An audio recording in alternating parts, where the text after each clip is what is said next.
warahmatullahi wabarakatuh. Selamat berjumpa di program Kata Ustadz dengan Atri di sini. Nah, umat muslim tentunya sudah menanti Ramadan 2021. Ditunggu karena banyak keberkahan di bulan suci ini. Nah, saat ini Atri sudah terhubung dengan Ustadz Wahid, Ketua Ikatan Dai Indonesia IKA di Jawa Tengah, sekaligus pengasuh Ponpes Bina Amal Semarang. Nah, saya ingin bertanya-tanya kali ini itu mengenai vaksin dan COVID-19 terkait puasa Ramadan. Langsung saja kita sapa beliau. Assalamualaikum warahmatullahi wabarakatuh, Ustaz. Waalaikumsalam warahmatullahi wabarakatuh. Ini Ustadz, meski banyak warga yang sudah menerima vaksin COVID-19 ya Ustadz ya, tapi ada juga sebagian orang yang kontra dengan vaksin-vaksin ini.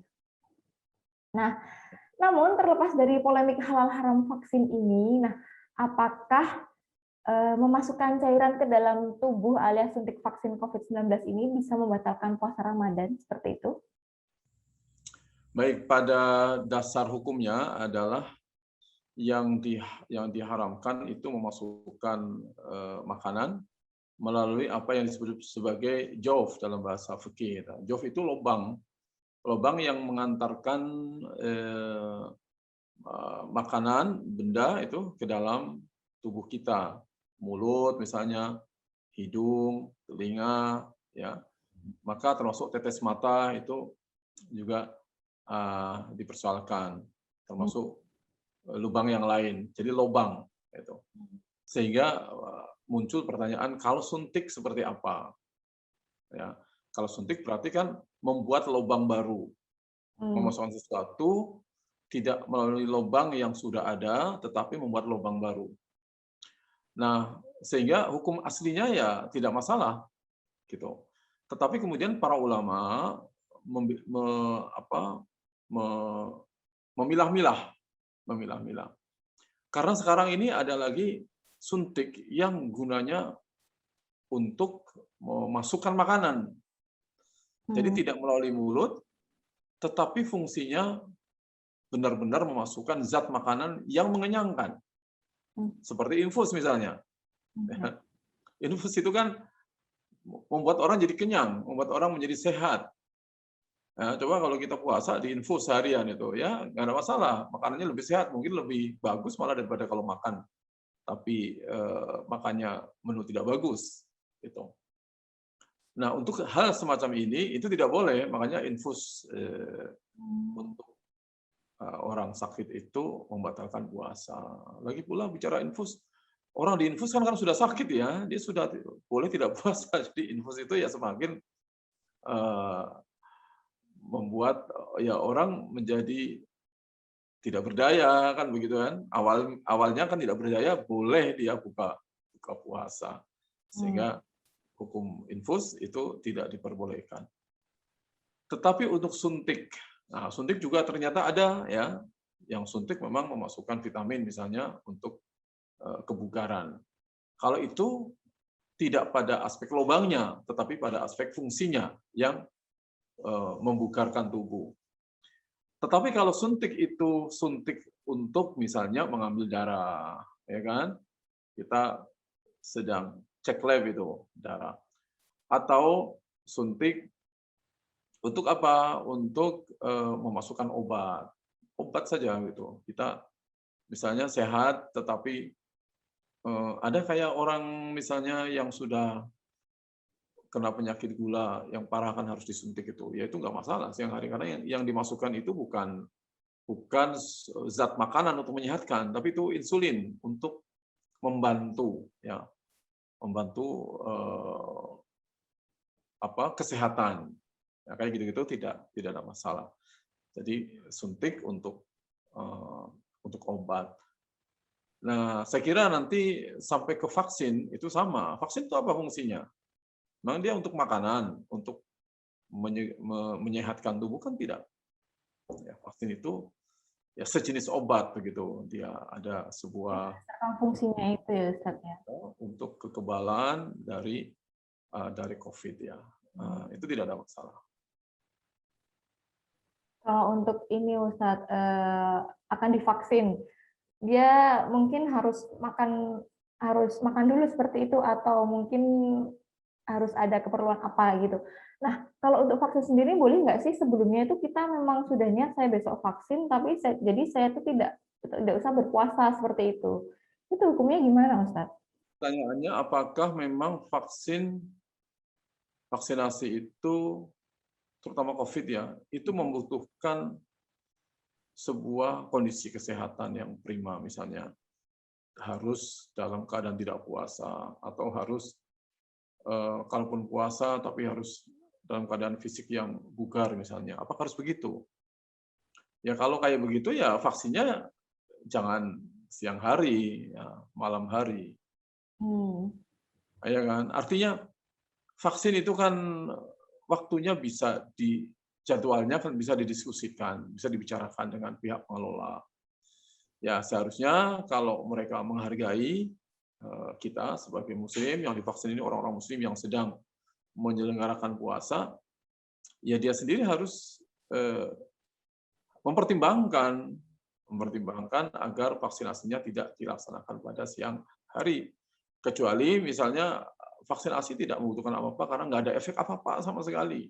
Misalnya gitu ya. Baik apa namanya pada saat divaksin maupun setelah vaksin nggak ada efek apapun. Nggak ada rasa apa gitu. Nggak ada pengaruhnya. Itu mungkin nggak apa-apa lah siang hari, puasa juga nggak masalah. Nah, itu vaksinnya sendiri nggak masalah.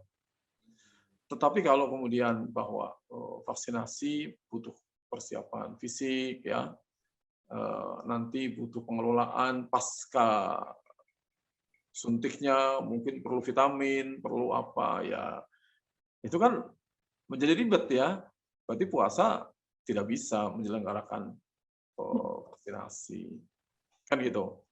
Saya kira itu soal yang kita juga belum detail ya, mendengar dari pihak kesehatan atau pengelola vaksinasi, bagaimana terkait dengan vaksinasi pada saat berpuasa.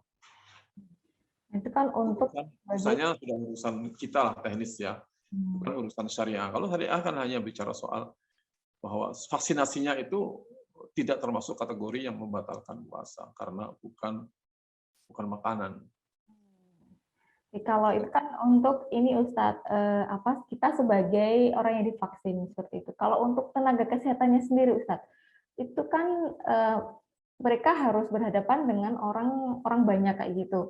Nah, apakah boleh orang tenaga kesehatan yang menangani COVID tentunya pasien COVID ini boleh nggak sih mereka itu tidak berpuasa atau mungkin dengan mengganti di bulan berikutnya atau mengganti dengan yang lainnya seperti itu?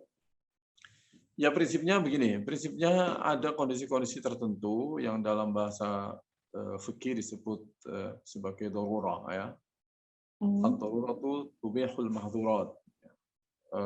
Kondisi darurat itu bisa membolehkan hal-hal yang dilarang begitu. Nah, sekarang seperti penanganan COVID yang memang membutuhkan tenaga ekstra ya, apalagi kalau misalnya pasiennya banyak gitu. Pasiennya banyak, tenaganya harus banyak juga kan begitu ya, harus banyak juga. Sehingga dalam waktu tertentu siang hari itu memang mengharuskan ada orang-orang yang berjaga di situ, yang harus siap mondar-mandir, memeriksa dan seterusnya. Nah, pertanyaannya adalah apakah memang pekerjaan itu sangat melelahkan sehingga kalau kita puasa itu kemudian menjadi terganggu. Kan itu pertanyaannya. Karena darurat itu standarnya ya memang benar-benar sudah tidak bisa digantikan. Kecuali ternyata pasiennya cuma sedikit, ini bisa dikelola secara rame-rame lah gantian sehari misalnya karena puasa ini shift-nya ditambah menjadi 3 kali biar nggak terlalu capek misalnya kan. Ya kalau itu bisa dilakukan ya kenapa tidak gitu agar puasanya tetap bisa dilaksanakan. Tetapi kalau dalam keadaan emergency itu maknanya memang saya harus nongkrong seharian di sini. Tidak bisa tidak. Karena saya tenaga medis yang sangat dibutuhkan, tidak ada yang lain, gitu kan? Pasiennya banyak. Nah, dalam keadaan seperti itu dia yang mengukur sendiri gitu. Atau protokol kesehatan dari pasien dari para petugas itu yang mengukur apakah dia layak untuk terus jalan atau tidak boleh. Ini harus sehat, harus segar. Jadi kalau puasa terganggu, nah itu namanya emergensi. Kalau sudah seperti itu, maka ya dibolehkan. Itu nanti masuk dalam kategori ya pekerja keras gitu istilahnya ya. Pekerja keras yang tidak mungkin meninggalkan pada saat siang hari Ramadan. Seperti tukang batu, maksudnya tukang pemecah batu atau siapa ya, yang memang pekerjaannya sangat berat. Gitu ya. Tukang becak yang memang sangat berat, yang kalau nggak kerja nggak dapat uang, dia nggak bisa buka, nggak bisa ngasih makan keluarganya. Ya mungkin dia melakukan itu mungkin seminggu libur di rumah. Itu kalau memang sudah emergensi semacam itu, ya boleh tidak berpuasa. Begitu. Tapi benar-benar harus dalam keadaan memang emergensi. Emergensi itu kan artinya kan ya apa ya, emergensi. Sesuatu yang memaksa banget. Memaksa sekali. Makanya kalau pegawainya bukan pegawai yang berat ya, sekedar misalnya pegawai di kantor, tapi dengan puasa saya jadi lemes nih, ya biasa aja lah katanya. Lemes tapi kan tetap bisa bekerja namanya juga. Pekerjaannya tidak membutuhkan tenaga yang berat. Pekerjaan menulis kayak wartawan itu kan nggak ada masalah. Ya tentu mungkin daya ininya berkurang ya, gara-gara puasa lapar misalnya, nulis jadi kurang konsen, jadi agak berat mikirnya ya. Tapi itu masih di bawah, artinya masih dalam skala yang normal ya. Tidak emergensi untuk kemudian meninggalkan puasa gara-gara menulis, misalnya begitu. Kan ini juga bahkan tenaga medis itu kan harus yang langsung menangani COVID nih. Itu kan pakai APD lengkap gitu, Ustaz. Harus benar-benar tertutup biar tidak tertular kayak gitu. Nah, kalau memakai APD dalam jangka waktu yang lama, bahkan saat waktu sholat gitu kan sudah masuk atau mungkin sampai berganti waktu jam sholat. Tapi dia harus masih memakai APD seperti itu. Nah, apakah boleh tenaga medis ini itu tayamum atau dijamak nantinya kayak gitu? Ada aturan dalam fikih bahwa orang yang misalnya orang yang harus menutup tubuhnya, yang kasus sederhana misalnya orang yang harus diperban gitu ya, tangan ini kan termasuk anggota wudhu yang harus dibasuh, dibasahin, kemudian harus diperban. Lah ini ada caranya adalah ketika merban itu dalam keadaan suci, diusahakan dia wudhu dengan ya istilahnya semaksimal yang dia bisa lakukan. Ketika bersih, kemudian baru ditutup dengan perban. Maka nanti ketika wudhu, itu waktu zuhur misalnya, waktu mau asar, itu wudhunya cukup diusap, tidak harus dibasuh. Cukup diusap. Nah itu teori dasarnya kayak begitu. Jadi perban itu tidak harus dibuka, tapi cara merbannya ketika merban harus dalam keadaan suci. Oh, jadi berarti kalau sebelum memakai itu lebih baik berwudu dulu, baru memakai, baru nanti diusap aja kayak gitu, Ustaz? Aja bisa.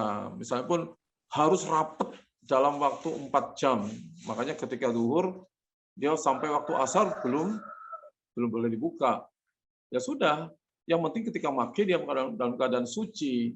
Tuh, ya nanti wudunya sebisanya, diusap-usapin, mungkin helmnya diusap gitu ya. Tangannya yang masih pakai kain diusap itu nggak ada masalah. Ketika memakainya dalam keadaan suci. Itu aturan emergensi dalam fikih semacam itu. Oke. Jadi gitu ya Tribuners, untuk beberapa pertanyaan mengenai vaksin COVID-19 di tengah besok ini puasa Ramadan. Nah, terima kasih ya Ustadz sudah memberikan penjelasannya, khususnya mengenai vaksin. Semoga ini bermanfaat untuk semuanya. Amin. Nah, itu tadi Tribuners, semoga pertanyaan tadi juga bisa mewakilkan pertanyaan dari kamu juga ya. Oke, sekian dari kami. Saya Atri pamit. Selamat berpuasa bagi yang menjalankan. Wassalamualaikum warahmatullahi wabarakatuh.